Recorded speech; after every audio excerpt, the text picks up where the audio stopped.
Hello everyone, how are you all? I know you all are very much busy in your half-yearly examination, and to help you in your examination, I am here with my next video on a very important topic from your writing section. And as you can see on your screen, the topic is diary entry writing. You always have a question on this topic in exam of 5 marks. So let us know about diary entry, how a diary entry is written, what points you have to keep in mind while writing a diary entry so that you can score good in your examination. And if you are new to my channel, then do subscribe the channel and don't forget to hit the bell icon to get the notification of my new videos. So on your screen you have the content related to the diary entry. First of all, we will come to know what a diary entry is.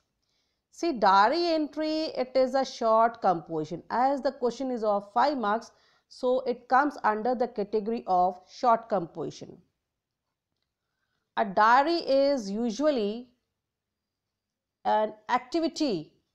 It is an entry of the writer's feeling. Diary entry के अंदर एक writer अपनी feelings डालता है. Activities or a brief summary of what happened in a person's life.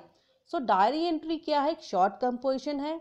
Diary entry usually एक entry होती है writers की फीलिंग्स की. जो लिखता है डायरी एंट्री उसकी फीलिंग्स उसके अंदर होती हैं, या जो एक्टिविटीज़ हुई हैं उसको वो डिस्क्राइब करता है, उसको ब्रीफ में डिस्क्राइब करता है कि क्या हुआ है किसी व्यक्ति की लाइफ में. Okay, it is introspective in nature. Now what is introspective? Introspective means आत्मविश्लेषी, मीन्स अंतर्दर्शनात्मक. ओके, आपके विचार, आपके व्यूज उसके बारे में क्या हैं, आपका विश्लेषण क्या है, दैट इज डायरी एंट्री. किसी भी एक्टिविटी के बारे में आप क्या सोचते हैं, that is diary entry writing. Okay, it is similar to an informal letters. Informal letter जैसी ही होती है in the terms of language. जब हम लैंग्वेज की बात करते हैं कि कैसी लैंग्वेज उसके अंदर यूज़ करनी है, तो it is similar to the informal letter.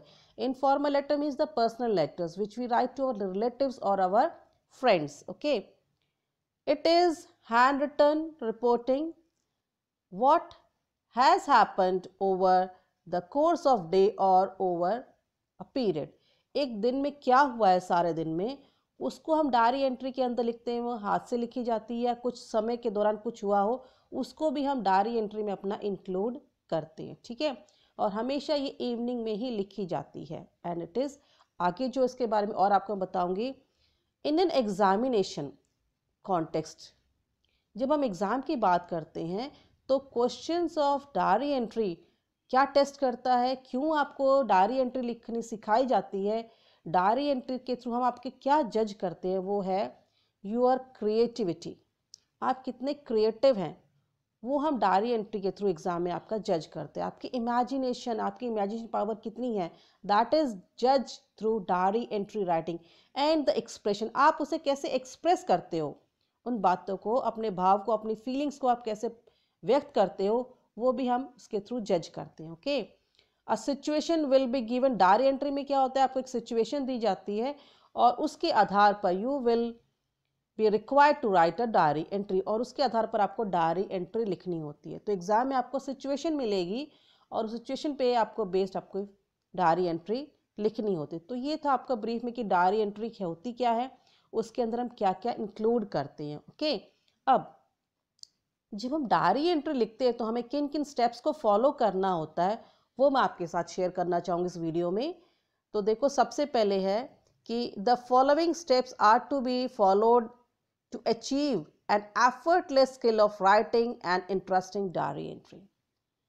ये कुछ आपको मैंने स्टेप्स यहाँ पे लिखे हैं, 6 स्टेप्स हैं जिनको आपको फॉलो करना चाहिए ताकि आप बिना ज़्यादा मेहनत किए आप राइटिंग लिख सके और एक इंटरेस्टिंग डायरी एंट्री लिख सके और एक अच्छा स्कोर कर सके एग्जाम में. ओके, तो चलो एक के बाद एक हम पॉइंट्स को देखते हैं. फर्स्ट पॉइंट इसका क्या कहता है. फर्स्ट पॉइंट है, सबसे पहले हमने करना है कि make a Chronicle order of events, incidents in a logical and coherent order as diary is usually written in the end of the day. अब हमने क्या करना है, सबसे पहले डायरी एंट्री जब लिखते हैं तो जितने भी इवेंट्स हुए हैं, जो भी इंसिडेंट्स हुए हैं, उनको एक क्रोनोलॉजिकल ऑर्डर में करना होता है. Chronological order means arrangement of things one after another in time. समय के अनुसार एक के बाद जो घटनाएं हुई हैं उनको अरेंज करना, that is called the chronological order. ठीक है, तो जो इंसिडेंट्स हुए, जो इवेंट्स हुए दिन के दौरान सारे, उनको सीक्वेंस में अरेंज करना एक के बाद एक, जैसे वो हुए थे, इन अ लॉजिकल आप सबको पता है, एक रीजनेबल वे में जो नेचुरल लगे, and coherent order. Coherent order क्या होता है? Clear and easy to understand, ये एक्सप्रेस क्लियरली. कोहेरेंट ऑर्डर का मतलब जो चीज़ एक्सप्रेस की गई हो, क्लियरली की गई हो और आसानी से समझ आए, दैट इज कोहेरेंट ऑर्डर. तो उसको इस ऑर्डर में लिखना है ताकि वो ईजिली समझ में आ जाए. ठीक है, क्योंकि as diary entry is usually written at the end of the day, क्योंकि डायरी एंट्री जो है किसी दिन के अंत में जाके लिखी जाती है.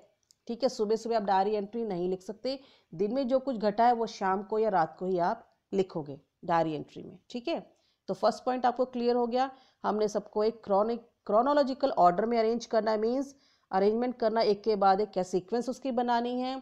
ठीक है, लॉजिकल वे में होना चाहिए, वो नेचुरल लगना चाहिए, रीजनेबल होना चाहिए और कोहेरेंट ऑर्डर होना चाहिए, means clear and easy to understand या एक्सप्रेस क्लियरली. मतलब जो आप पॉइंट्स दे रहे हो, जो आप बात बता रहे हो, वो क्लियरली एक्सप्रेस्ड हो. तो फर्स्ट पॉइंट हमारा ये इसके बारे में था. आप देखते हैं सेकेंड पॉइंट क्या है हमारा. Make a mention of the current day, date and time which appear at the top of the left corner. जब भी आप डायरी एंट्री लिखेंगे, आपका जो पेज होगा उसके लेफ्ट साइड में आपने टॉप में सबसे ऊपर आपने डे लिखना होता है, डेट लिखना होता है और टाइम लिखना होता है. ठीक है, मान लीजिए अगर आप आज लिख रहे डायरी एंट्री तो आप आज की डेट डालेंगे, आज का जो दिन होगा वो डे डाल लिखेंगे. ठीक है, एक लाइन में आप लिखिए डेट, उसके पैरेलल आप लिखिए डेट और डे, और उसके बाद सेकेंड लाइन में आप लिखिए टाइम. टाइम हमेशा पीएम में आता है, आपका 9 PM, 8 PM, 10 PM कुछ भी हो सकता है. ओके, टाइम कभी भी AM में नहीं आएगा डायरी एंट्री में, ये आप ध्यान रखिए. तो दो लाइन में हमने ये चीज़ें एंटर करनी होती हैं. एक लाइन में आपकी डे और डेट आ जाएगी, सेकेंड लाइन में आप अपना टाइम कीजिएगा, और सारी की सारी तीनों चीज़ आपकी लेफ्ट हैंड साइड ही आएंगी. ओके, तो सेकेंड पॉइंट आपको क्लियर हो गया जो डे, डेट और टाइम के बारे में था. अब देखते हैं चलो इसका थर्ड पॉइंट क्या कहता है. The ideas are expressed in paragraph. जो आप डायरी एंट्री लिखते हो, जो अपना एक्सपीरियंस आप शेयर करना चाहते हो, जो अपनी फीलिंग्स आप शेयर करना चाहते हो, वो पैराग्राफ्स में होनी चाहिए. They can be more than one paragraph. Okay, paragraphs का मतलब एक से ज़्यादा. And all the main and important details are the main content. जो आप जिस चीज़ को आप डिस्क्राइब कर रहे हो उसमें सारी की सारी मेन और इम्पॉर्टेंट डिटेल जो होती है, मेन कंटेंट जो होता है वो आपने इंक्लूड करना होता है. And it should B brief and vivid also, क्योंकि ये टॉपिक आपका 5 नंबर का आने वाला है, तो ब्रीफ भी रखना है, इसको शॉर्ट भी रखना है. आपका जितनी आपको वर्ड लिमिट दी जाए 80 to 100 है या 100 to 120, जो भी आपकी वर्ड लिमिट होगी, तो उसके अकॉर्डिंग आपको उसमें ब्रीफ भी रखना. एंड विविड का मतलब क्या होता है? Vivid means clear picture in your mind, मतलब आपके दिमाग में उसकी बिल्कुल क्लियर पिक्चर होनी चाहिए. ठीक है, और वो क्लियर पिक्चर आप एक्सप्रेस करोगे अपनी डायरी एंट्री के थ्रू. तो ये था हमारा थर्ड पॉइंट. चलो अब फोर्थ पॉइंट हम देखते हैं. फोर्थ पॉइंट क्या कहता है. जब आप डायरी लिखते हैं, stress laid on the emotions, feelings and reaction of the writer. जो लिख रहा है उसके इमोशंस पे ध्यान देना होता है, उसको उसकी अपनी फीलिंग्स को एक्सप्रेस करना होता है, और जो रिएक्शन रहेगा उस पर भी उसको ध्यान देना होता है राइटर को. ठीक है, जो पढ़ने वाला होगा उसको वो एक्चुअली फील होना चाहिए कि सच में ये जो है रियल इमोशंस, रियल फीलिंग्स, वो रियल है एक्सपीरियंस उसका. Okay, it should be written in an informal style. कोई फॉर्मल नहीं चाहिए, इनफॉर्मल होना चाहिए. Considering the diary entry to be your best friend, क्योंकि हम अपनी डायरी एंट्री को अपनी बेस्ट फ्रेंड मानते हैं. उसके थ्रू हम अपनी सारी फीलिंग्स शेयर करते हैं, अच्छी है या बुरी है, तो वो हमारी बेस्ट फ्रेंड होगी. इसलिए जब आप डायरी एंट्री लिखो तो उसको इनफॉर्मल वे में, लाइक अ फ्रेंड के साथ आप जैसे बात करते हो, जैसे उसके साथ आप शेयर करते हो, तो उस वे से आपकी लैंग्वेज होनी चाहिए. ओके, चलो नेक्स्ट पॉइंट आप देखिए इसमें. Informal and personal style of writing in past tense as it is a memoir. तो डायरी एंट्री जब आप लिखोगे इनफॉर्मल होगी, पर्सनल स्टाइल होगा और वो पास्ट टेंस में लिखी जाएगी। हमेशा ध्यान रखिए, डायरी एंट्री कभी भी प्रेजेंट या फ्यूचर टेंस में नहीं आती। डायरी एंट्री जो हो चुका है उसको आप बताते हो, इसलिए वो हमेशा पास्ट टेंस में आती है।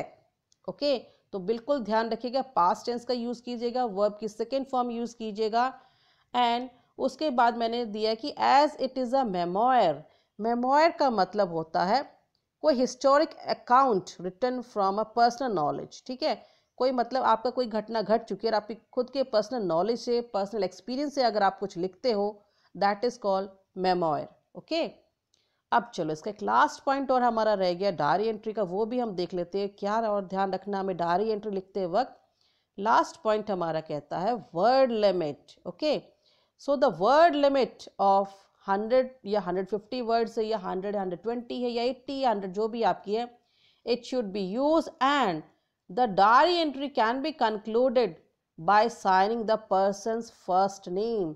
जब आप डायरी एंट्री कंक्लूड करेंगे, एंड करेंगे, तो आपने लेफ्ट साइड में जो व्यक्ति डायरी एंट्री लिख रहा है उसका फर्स्ट नेम आएगा, ओनली फर्स्ट नेम। कोई no need to write the surname, surname लिखने की जरूरत नहीं है, जो फर्स्ट नेम है जस्ट आप वही लिखिए, कोई सिग्नेचर नहीं करने हैं। ठीक है, या आप गुड नाइट वर्ड भी यूज़ कर सकते हैं। ओके, आप अपने एक्सपीरियंस जरूर, अपनी तरफ से तो अपना नाम लिख सकते हो, और अगर नहीं देना है तो आप गुड नाइट भी लिख सकते हो और एक्सक्लामेशन साइन डालना है अपने गुड नाइट के वर्ड के बाद। ठीक है, तो एंडिंग आपने क्या करनी है, बिगनिंग में आपको डेट टाइम देना है। ये फॉर्मेट का भी आपने पूरा ध्यान रखना है, because the format also include marks. Format के आपको मार्क्स मिलते हैं, बीच में आपने कंटेंट सीक्वेंस में ऑर्डर में देना है। ठीक है, तो अगर आप इन सभी बातों का ध्यान रखोगे, जो मैंने 6 पॉइंट आपके साथ डिस्कस किए हैं, तो आपकी डायरी एंट्री बिल्कुल परफेक्ट होगी and you can get very well 5 out of 5 in your exams. ठीक है, कोई कमी नहीं छोड़नी है कि आपका एग्जामिनर आपके मार्क्स काट सके। बिल्कुल ध्यान से जो आपको क्वेश्चन दिया है, जो आपको सिचुएशन दी है, उसके अकॉर्डिंग अपना एक्सपीरियंस के अंदर आप शेयर कीजिए। ओके, चलो, तो ये हो गया आपका डायरी एंट्री के बारे में। अब उम्मीद करती हूँ आपको ये वीडियो बहुत हेल्प करने वाली है आपके एग्ज़ाम में। अगर आपको ये वीडियो पसंद आई हो तो उसको लाइक और शेयर ज़रूर कीजिएगा।